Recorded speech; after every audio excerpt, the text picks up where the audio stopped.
शङ्करं न स्मरामि क्षन्तव्यो मे पराधः शिव शिव शिव भो श्रीमहादेव शम्भो। ज्योतिष में आस्था और विश्वास रखने वाले सभी दर्शकों को प्यार भरा नमस्कार। मेरे इस YouTube चैनल ज्योतिष अथय ज्ञान सागर को सब्सक्राइब करें और साथ ही साथ बेल आइकॉन के बटन को प्रेस करें ताकि सभी नोटिफिकेशन आपको मिलती रहें। वीडियो में दी गई जानकारी अगर आपको महत्वपूर्ण और ज्ञानवर्धक लगती है तो इसको शेयर और लाइक करना ना भूलें ताकि आपका प्यार और सपोर्ट इसी तरह से मुझे मिलता रहे। सावन के महीने में शंकर भगवान जी की पूजा करना, उनको जल चढ़ाना और उनके ऊपर उनके पसंदीदा फल, फ्रूट, बेलपत्र इत्यादि चढ़ाना बहुत ही अधिक फलदायी और शुभ माना जाता है।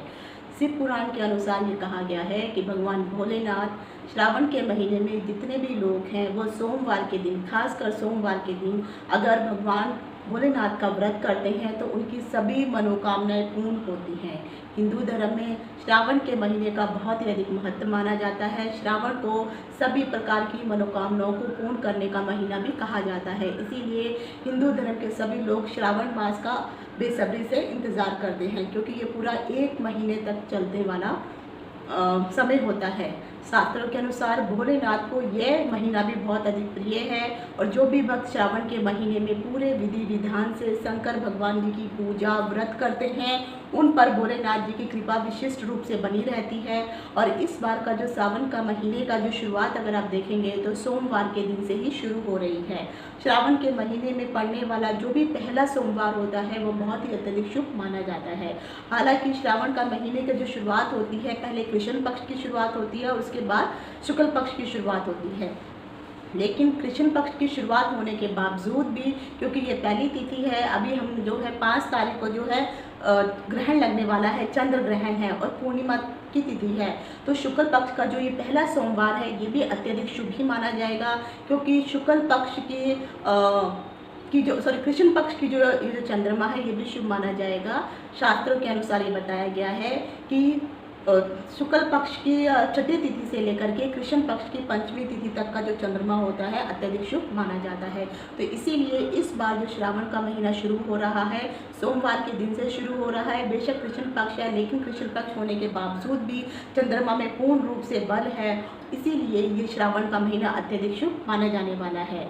आखिर इस श्रावण के महीने में बहुत सारी ऐसी चीज़ें हैं जिनके बारे में शायद आपको पता नहीं होगा या पता है तो अच्छी बात है, लेकिन कुछ ऐसी चीज़ें हैं जो शायद नहीं पता होगी। उन सभी की महत्वपूर्ण जानकारी लेकर के मैं डिम्पल सांडिल्या ज्योतिष अथय ज्ञान सागर के माध्यम से अपने सभी नए और पुराने दर्शकों का हार्दिक स्वागत करती हूँ। नमस्कार। अगर आप व्हाइट बोर्ड पे देख रहे हैं तो मैंने लिखा है 6 जुलाई को श्रावण मास शुरू हो रहा है।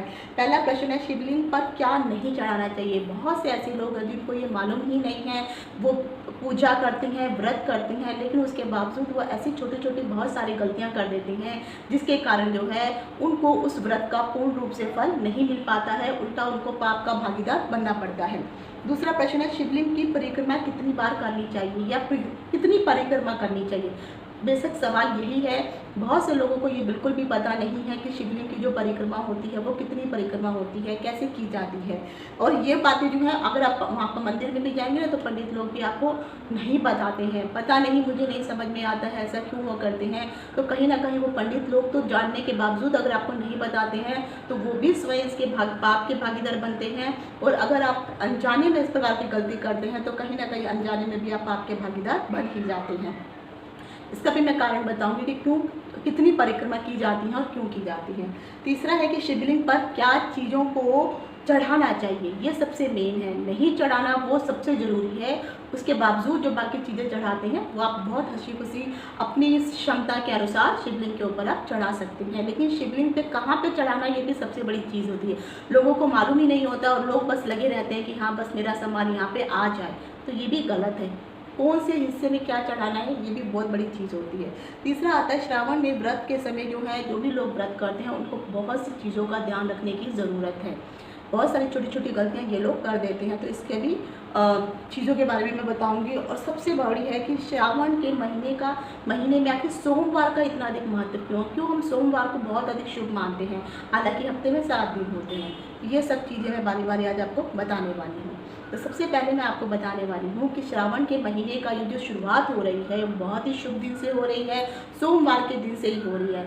सावन का महीना हो या श्रावण का महीना हो, इस वक्त जो है इस बार का जो श्रावण का महीना है 6 जुलाई को शुरू हो रहा है और उस दिन सोमवार है और श्रावण मास की भी शुरुआत हो रही है। श्रावण मास में अगर इस बार देखेंगे तो सबसे अधिक जो चौंकाने वाली बात आपको ये दिखाई देगी कि इस बार सावन के महीने में 1, 2, 3 नहीं बल्कि 5 सोमवार आ रहे हैं। और शास्त्रों में ये कहा गया है कि जिस भी महीने की शुरुआत सोमवार के दिन से अगर शुरू होती है तो उस महीने में अगर कुछ गलत भी हो रहा होता है या कुछ अशुभ भी होने वाला होता है तो सोमवार का दिन, क्योंकि चंद्रमा का दिन होता है, सोमवार को जो है हमने शिव भगवान को अर्पित करके रखा है, तो इनकी ठंडक के कारण जो भी गलत चीज़ें होने वाली होती हैं तो कहीं ना कहीं ये अपने आशीर्वाद से, अपनी ठंडक और अपनी शीतलता से उस गलत कार्यों को जो है कहीं ना कहीं दबा देते हैं। तो इस बार का जो सोमवार का जो समय है, जो श्रावण महीने की जो शुरुआत हमारी 6 जुलाई से हो रही है, तो ये बहुत ही अत्यधिक शुभ रहने वाला है और सोमवार के दिन से शुरुआत होना भी बहुत ही अधिक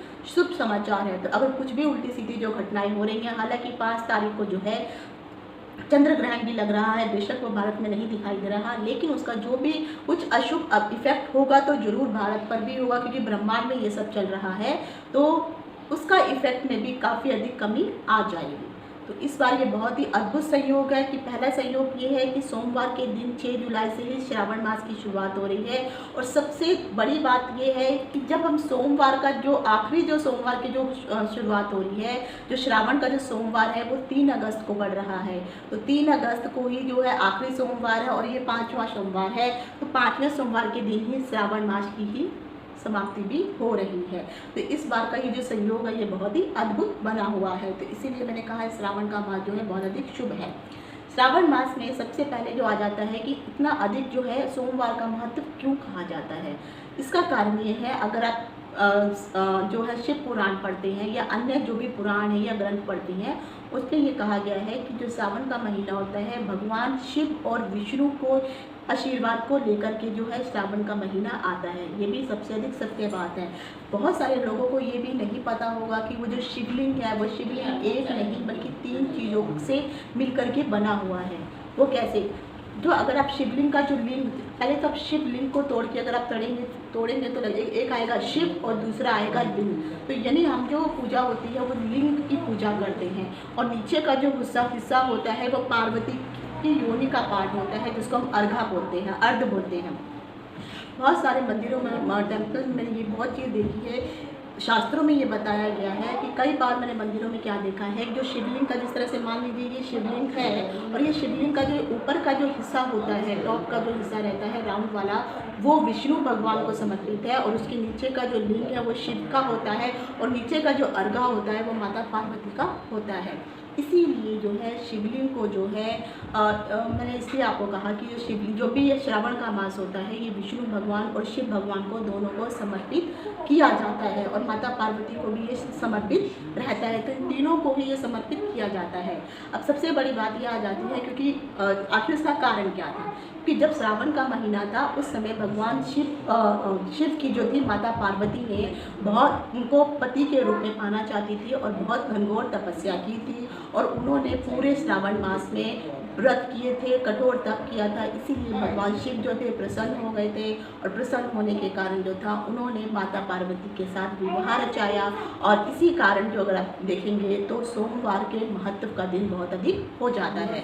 शिव पुराण में जो है सोमवार के लिए कहा गया है कि जो भी लोग इस माह में व्रत इत्यादि करते हैं तो भगवान शिव शंकर भोलेनाथ उनकी सारी जो मुश्किलें होती हैं उनको दूर कर देते हैं और उनकी सारी मनोकामनाओं की पूर्ति करते हैं। और मान्यता यहाँ तक भी है कि इस महीने में भगवान शिव और पार्वती की जो भी लोग पूजा करते हैं, तो जिन लोगों के गृहस्थ जीवन में और विवाहित जीवन में अगर बहुत अधिक कठिनाई या प्रॉब्लम चल रही है तो आप श्रावण के महीने में शिव भगवान और माता पार्वती की पूजा अवश्य कीजिए। तो जो भी दाम्पत्य जीवन में मुश्किलें चल रही हैं वो धीरे धीरे समाप्त हो जाएंगी। उसके लिए क्या उपाय करने हैं वो आगे मैं बताऊँगी आपको। तो ये था श्रावण के महीने का फल। और आखिर जो है श्रावण के महीने में जो शिव जी का जो पूजन है, जो सोमवार के दिन में जो है क्या क्या करना है, तो कौन से लोगों के लिए अत्यधिक फलदायी होता है। क्योंकि श्रावण का महीने में जो सोमवार का दिन है शिवलिंग की पूजा के लिए बहुत ही खास और महत्वपूर्ण माना गया है। इस दिन जो है जो भी लोग शिवलिंग की विशेषकर पूजा करते हैं उनके ऊपर जो चीज़ें वो चढ़ाते हैं, खासकर अब यहाँ पर आ जाता है कि शिवलिंग के ऊपर जो है उनको क्या नहीं चढ़ाना चाहिए। बहुत सारे लोग हैं जो जब शिवलिंग की पूजा करते हैं तो वो तुलसी लेके जाते हैं, तो तुलसी को शिवलिंग के ऊपर कभी नहीं चढ़ाना चाहिए, क्योंकि जो तुलसी है वो भगवान विष्णु की भार्या है, उनकी पत्नी है, तो शिवलिंग के ऊपर वो नहीं चढ़ाई जाती है। दूसरा, श्रीफल अर्थात नारियल। बहुत सारे लोग हैं, मैंने देखा है, जो नारियल को तोड़ करके उसका जो जल है वो शिवलिंग के ऊपर चढ़ाते हैं, वो भी गलत है। क्योंकि जो श्रीफल है वो माता लक्ष्मी को अर्पित किया जाता है, नारियल माता लक्ष्मी का होता है, इसीलिए उनके ऊपर भी, शिवलिंग के ऊपर भी श्रीफल कभी भी चढ़ाना नहीं चाहिए। तीसरा आ जाता है केतकी का फूल। जो केतकी का फूल होता है वो कभी भी शिवलिंग को नहीं चढ़ाना चाहिए, क्योंकि शिव भगवान ने केतकी के फूल को जो श्राप दिया था, क्योंकि उन्होंने झूठ बोला था ब्रह्मा जी को लेकर के, इसीलिए जो है केतकी के फूल को भी चढ़ाना अशुभ माना जाता है। इन 3 चीज़ों को अगर आप खास कर ध्यान दीजिए तो शिवलिंग के ऊपर ये सब 3 चीज़ें जो है नहीं चढ़ानी चाहिए। अब आ जाता है शिवलिंग पे कहाँ पे हमें फल या इत्यादि जो चढ़ाते हैं वो कहाँ होने चाहिए। खासकर जब शिवलिंग का जो नीचे का जो अर्घा होता है, जो पार्वती माता की जो योनि का जिसको पाठ कहा जाता है, वहाँ पर जो है आप फलों को रख सकते हैं। जो टॉप का जो शिवलिंग होता है उसके ऊपर जो है कोई भी फल नहीं चढ़ाना चाहिए। हाँ, उसके ऊपर सिर्फ उन्हीं लोगों को फल चढ़ाने की मान्यता दी गई है जो लोग साधु संत होते हैं। आप शिव पुराण पढ़िए, आपको सब पता चलेगा। तो साधु संतों और जो अर्घा के ऊपर जो हालांकि जो फ्रूट रखे जाते हैं, शास्त्रों में तो यहाँ पे भी कहा गया है कि उन फलों को जो भी हम साधारण लोग हैं जो वहाँ पे पूजा करने को जाते हैं, वो वाले फल हम लोगों को नहीं वितरित होने चाहिए। उन फलों पर सिर्फ उन साधु संतों का, ऋषि मुनियों का ही अधिकार होता है, जो भगवान के मतलब वो सिर्फ इस मोह माया को त्याग चुकी हैं और सिर्फ भगवान में ही लीन है, तो उन साधु संतों को जो है सिर्फ उन फलों को पाने का अधिकार होता है। लेकिन यहाँ पर ऐसा नहीं मानते हैं लोग, और कोशिश की जाती है कि बस मेरा फल ऊपर ही टिक जाए या नीचे कहीं पे मैं रख दूँ, तभी जाके भगवान को चाहिए, ऐसा नहीं है। तो आगे सब कोशिश कीजिए कि जब भी आप शिव भगवान के ऊपर जब भी कोई फल इत्यादि चढ़ाते हैं, तो वो जो फल है वो नीचे का जो अर्घे के नीचे का जो जहाँ पे शिवलिंग रखा हुआ है उसके नीचे का जो एरिया होता है वहाँ पे आप फलों को रखिए, वहाँ पे चढ़ाइए, ताकि वही जो फल है आगे चल के प्रसाद के रूप में बाकी साधारण जनता को बांटे जाते हैं। मैं बजाऊंगी दुष्ट का ही था।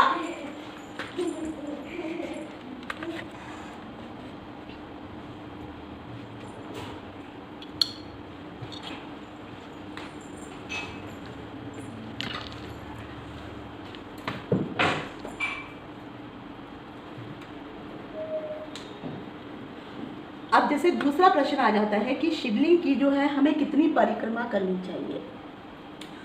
खासकर जब भी आप शिवलिंग की पूजा करने के लिए जाते हैं, किसी भी शिव मंदिर पे जाते हैं, और शास्त्रों में भी खासकर ये बताया गया है कि शिवलिंग की या शिव के मंदिर की भी जो है कभी भी पूर्ण परिक्रमा नहीं की जाती है। हमेशा जो परिक्रमा होती है वो आधी परिक्रमा होती है, क्योंकि आपने देखा होगा एक हिस्सा होता है जब हम ऊपर शिवलिंग के ऊपर पानी चढ़ाते हैं तो पानी की निकासी के लिए जो जगह बनाई जाती है, वो जो द्वार होता है, उस द्वार को कभी भी क्रॉस नहीं करना चाहिए। एक तरफ तो हम भगवान को श्रद्धा करते हुए उसके ऊपर जल और दूध, दही, पंचामृत बना करके चढ़ाते हैं, और बाद में उसी के ऊपर हम अपने पैर रख करके, यानी वो जो नाली का जो हिस्सा रहता है, जो निकासी का जो द्वार होता है, वो कहीं ना कहीं से तो निकल रहा है, तो उसी के ऊपर आप पैर रख करके अगर आप जाते हैं तो इसका आपको अशुभ फल मिलता है और कहीं ना कहीं पाप के भागीदार बनते हैं। इसलिए शास्त्र में कहा गया है कि कभी भी शिवलिंग की पूर्ण परिक्रमा नहीं करनी चाहिए। अगर मान लीजिए मैं आपको छोटा सा एग्जाम्पल अब यहाँ पे दिखाती हूँ, ये शिवलिंग है और ये शिवलिंग की निकासी का द्वार है और ये आपका शिवलिंग है। तो आपने ये शिवलिंग जो बनाया है, तो आप अगर पूजा पे, कई लोगों को मैंने देखा है जो पूजा करते हैं, तो यहाँ पर जब भीड़ बहुत अधिक होती है तो लोग यहाँ खड़े हो जाते हैं या यहाँ खड़े हो जाते हैं, और या फिर इस निकासी के एरिया को क्रॉस करके इधर आ जाते हैं और फिर पूजा करना शुरू कर देते हैं। ये सबसे गलत है, कभी भी आपको ऐसा नहीं करना चाहिए। जब भी आप पूजा करेंगे तो आपको शिवलिंग के इस तरफ खड़े होइए या उस तरफ खड़े होइए, शिवलिंग के इस तरफ आइए, लेकिन जो निकासी का जो द्वार होता है, क्योंकि पार्वती माता का जो अर्घा होता है, इस अर्घ को कभी भी क्रॉस नहीं करना चाहिए। तो कभी भी अगर आप शिवलिंग की परिक्रमा करते हैं तो आप यहाँ पे खड़े हो जाइए, पूजा अर्चन कीजिए और यहाँ से परिक्रमा करके वापस आकर के आप मंदिर के या जो भी वहाँ का जो द्वार है वहाँ से आप बाहर निकल सकते हैं। पूरी परिक्रमा कभी भी शिवलिंग की भूल करके नहीं करनी चाहिए, लेकिन पंडित लोग भी छोटी छोटी बातें हैं आपको नहीं बताते हैं। अब सबसे बड़ा प्रश्न आ जाता है कि शिवलिंग के ऊपर आखिर हमको क्या चढ़ाना चाहिए। ये सबको जो 3 चीज़ें मैंने बताई हैं, जो तुलसी हो गया, ध्रुवा हो गया, ध्रुवा भी खासकर जो है शिवलिंग के ऊपर नहीं चढ़ानी चाहिए। बहुत सारे लोग हैं जो ध्रुवा को चढ़ाते हैं। ध्रुवा सिर्फ जो है गणेश भगवान को समर्पित की जाती है। तो ध्रुवा, तुलसी और श्रीफल यानी नारियल का जो फल है और केतकी का फूल, ये 4 चीज़ें जो हैं ये शिवलिंग के ऊपर नहीं चढ़ाई जाती हैं। अब जो चढ़ाने वाली जो चीज़ें होती हैं, बेलपत्र सबको पता है, धंतूरा सबको पता है, आग का फल सबको पता है, आग का फूल वो भी सबको पता है। शास्त्रों में 100 चीज़ें ऐसी बताई गई हैं जो शिवलिंग के ऊपर आप चढ़ा सकती हैं, और उस एक चीज़ को चढ़ाने पर आपको कई गुना फल मिलता है। अगर आप बेलपत्र चढ़ाते हैं तो उसका फल कितना कई गुना मिलेगा। वो भी यहाँ तक भी बताया गया है कि 10 गुना, 20 गुना, 50 गुना, 100 गुना, इस तरह से भी बताया गया है। पर सबसे ज़्यादा तो शिवलिंग भगवान को एक फल जो है एक पत्ता ऐसा है, एक पेड़ का पत्ता ऐसा है जो शिवलिंग भगवान को बहुत अधिक प्रिय है। और शास्त्रों में कहा गया है कि जो भी जातक इस पत्ते को जो भी जातक जो है चढ़ाता है अगर शिवलिंग के ऊपर, तो उसको जो है अगर उसने एक पत्ता उस पेड़ का वहाँ पे चढ़ा दिया तो शास्त्र में कहा गया है 1000 पत्तों के बराबर उस एक पत्ते का फल मिला जाता है। और वो पत्ते कौन से होते हैं? जो 1000 पत्ते जो मैंने कहा जो बेल पत्र होते हैं, अगर आप 1000 बेल पत्र शिवलिंग के ऊपर अर्पित करेंगे और उसकी जगह पर अगर आप वो इस पेड़ का एक पत्ता अगर आप अर्पित कर देंगे तो आपको उसका 1000 गुना फल मिलेगा। इसके लिए मैंने एक वीडियो बना के रखा है। मैं एंड में जो वीडियो का जो एंड स्क्रीन आती है उसमें मैं आपको वो लिंक दे दूँगी, तो आप उसको देखिए किस तरह से उसको चढ़ाना चाहिए। उसकी भी एक विधि होती है और यूजली वो हर जगह आपको मिल भी जाता है।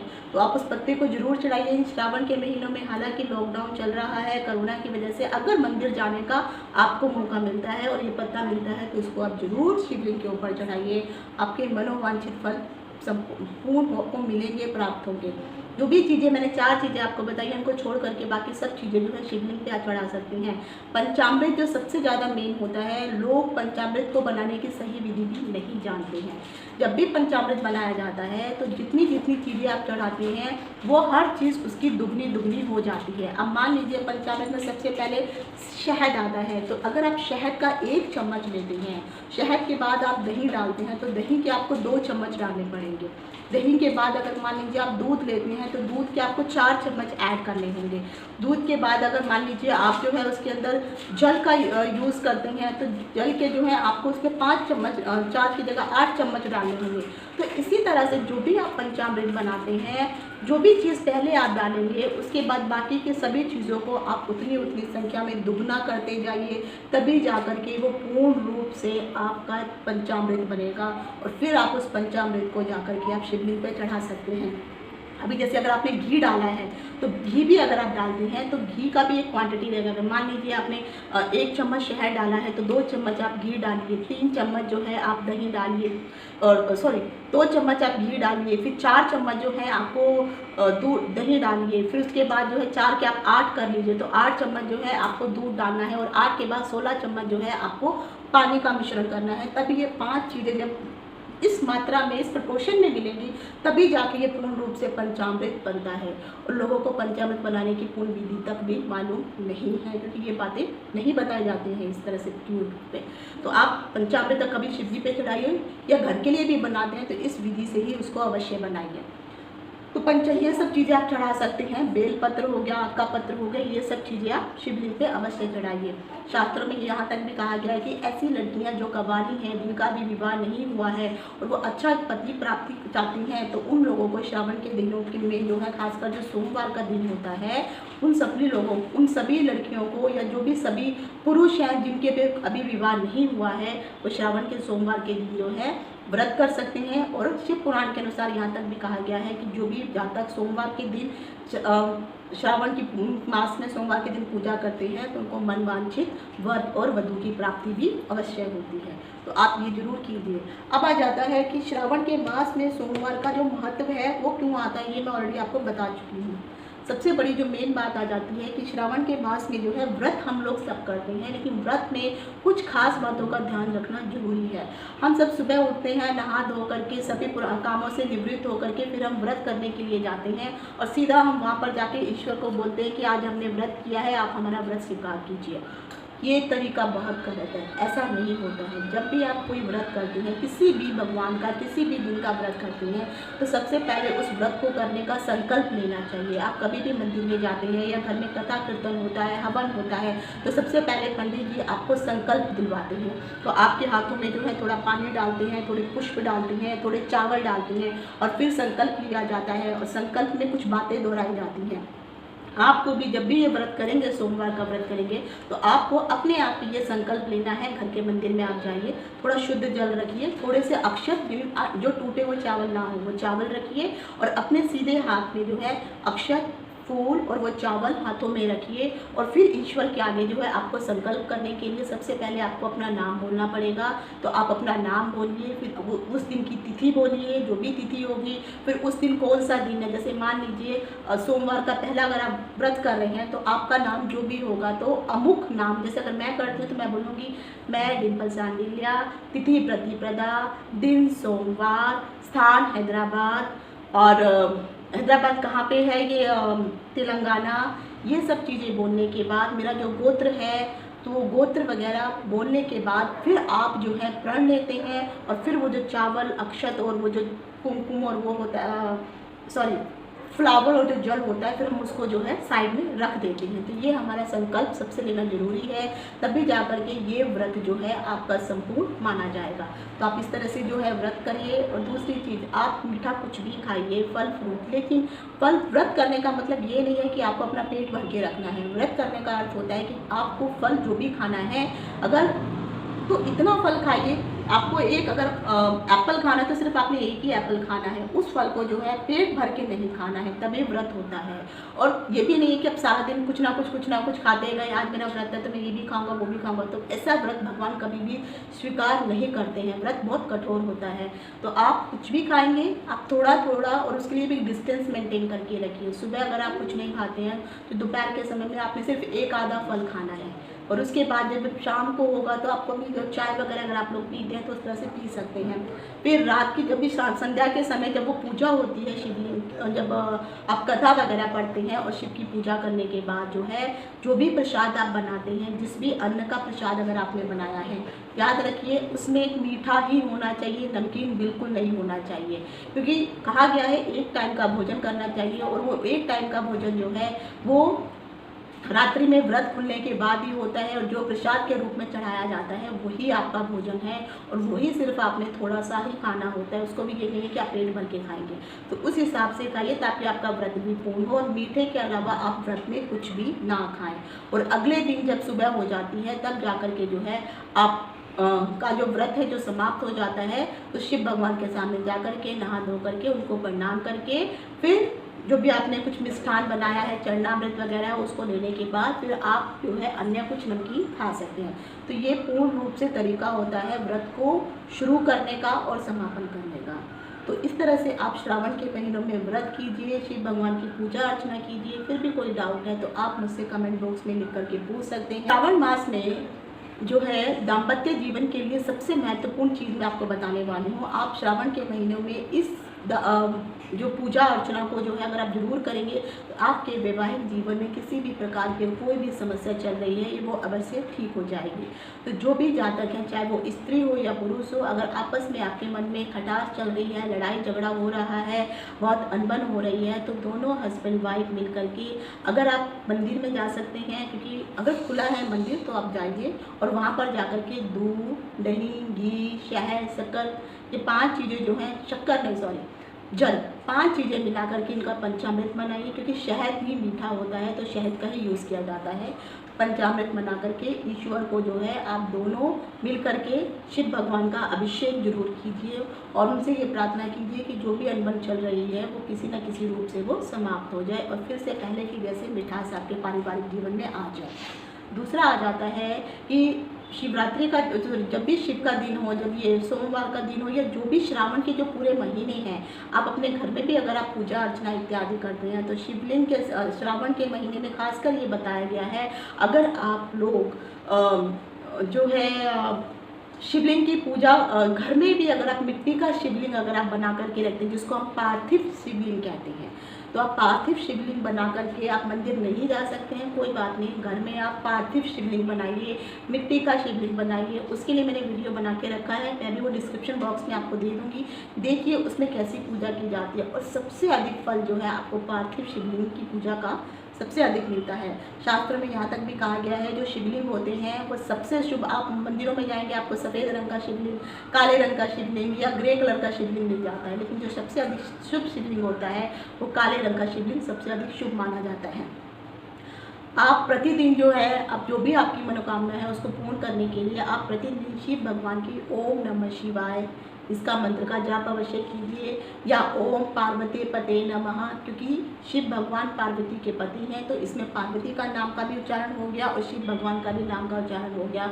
तो ओम पार्वती पते नमः का रुद्राक्ष की माला से 128 बार जो है भगवान शिव का जाप जरूर कीजिए, ओम नमः शिवाय का जाप कीजिए। और हाँ, जब भी आप जाप करते हैं या कोई भी पूजा पाठ करते हैं, उस समय आपको घी अवश्य, घी का दीपक और खासकर शुद्ध घी का दीपक अवश्य जलाना चाहिए, क्योंकि जब दीपक जलता है तो दीपक की जो गर्माहट होती है और जो हमारे शरीर की, क्योंकि हमारे शरीर में भी अग्नि तत्व है, दीपक में जो लो जल रही है वो भी अग्नि तत्व है। तो जो दीपक की लो और हमारे शरीर की जो लो है, जो अग्नि है, जब ये दोनों आपस में मिलती हैं और उसी की वो अग्नि जो है कहीं ना कहीं ईश्वर के पास जो है आपका संदेश लेके जाती है और आपकी फिर मनोकामनाएं पूर्ण होती हैं। तो आप दीपक में देसी घी का दीपक आप जब भी मंत्रों का जाप करें जरूर जलाएंगे।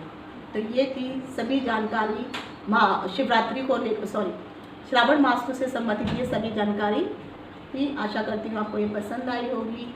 अगली बार मिलूंगी एक नई वीडियो के साथ, तब तक इति शुभम, नमस्कार।